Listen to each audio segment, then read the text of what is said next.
What's up, everybody? This is Carolina Mike, your host for SharePoint in 60 Seconds, where you get the information you need right up front, and if you want more, stick around for a step-by-step walkthrough. Today, we're going to cover every single option in the versioning settings in SharePoint document libraries. Stick around. I'm a SharePoint expert, play with data extra, careful with my hands cause I gotta use them for work. Yeah, I'm a big old nerd, I like maple syrup on my pancakes, I don't care what you heard.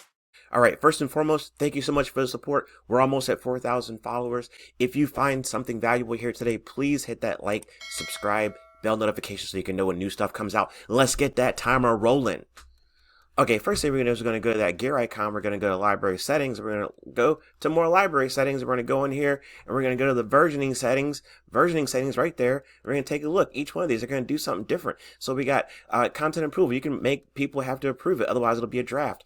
Version history. Turn it on, turn it off. Major, minor, or none at all. Version time limit. No time limit on versions living. You can automatically delete versions or manually delete versions after a certain number of days.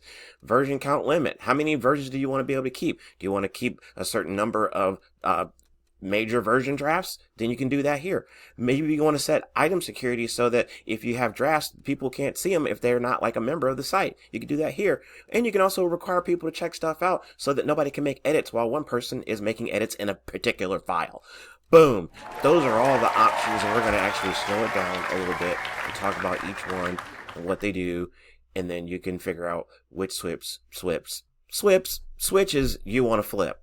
Okay, let's go here. So, require content approval for submitted items. Basically, it's just saying, if you've got a standard setup where you've got people who can edit files, but you got people who can just view files, you could set up some sort of requirement to have files approved so that when people add files, if they're not part of a particular group, they won't be able to, if they're the author of it, they'll be able to see it, but no one else will be able to see the file. It'll just be in a draft state until someone who has approval abilities goes in and actually marks that item approved. It will go from a draft state to a published state. When it's in a draft state, only certain people can see it, like the author and the owner of the site, etc.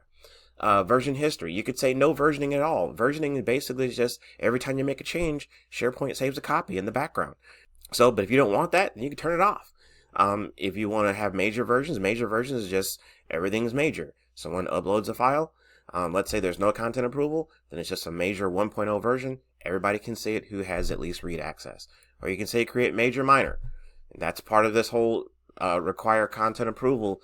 If you require content approval, the author can see the file, but everyone else who can't see drafts won't see anything except the most recent major version of that file. Time limit. You could say versions live forever. That's fine. Or you could say automatic. The system will take a look at how often these things are used and blah, blah, blah, and automatically clean things out.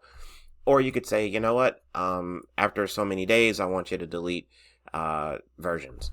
And then we got the count limit. So, how many major versions do you want to keep? You want to keep them all? Then you just leave that blank. If you want to keep 25, you go 25. And you could say keep drafts for a certain number of major versions. If you want it to be 15, you can do like that. Now, draft item security, that does play hand in hand with the require content approval to a certain extent, or when you have drafts turned on, major and minor versions or draft versions turned on.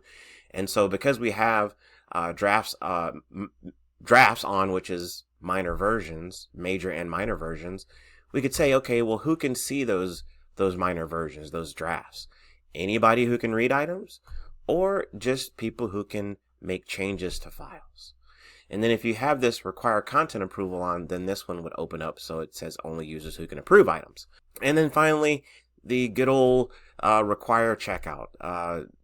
Since co-authoring came along, I don't really talk about checking out files this much, but sometimes you may have a situation where a particular user or department wants to be the only one in a file at one time, so then you would turn require checkout to on. All right, hopefully that helps. Please like, share, subscribe, hit that bell notification, and help us get to that 4,000 mark. We appreciate you. Remember, do the best you can with what you got. SharePoint rocks, and so do you. We'll see you next time, y'all. I'm a SharePoint expert, play with data extra. Careful with my hands, cause I gotta use them for work. Yeah, I'm a big old nerd. I like maple syrup on my pancakes. I don't care what you heard.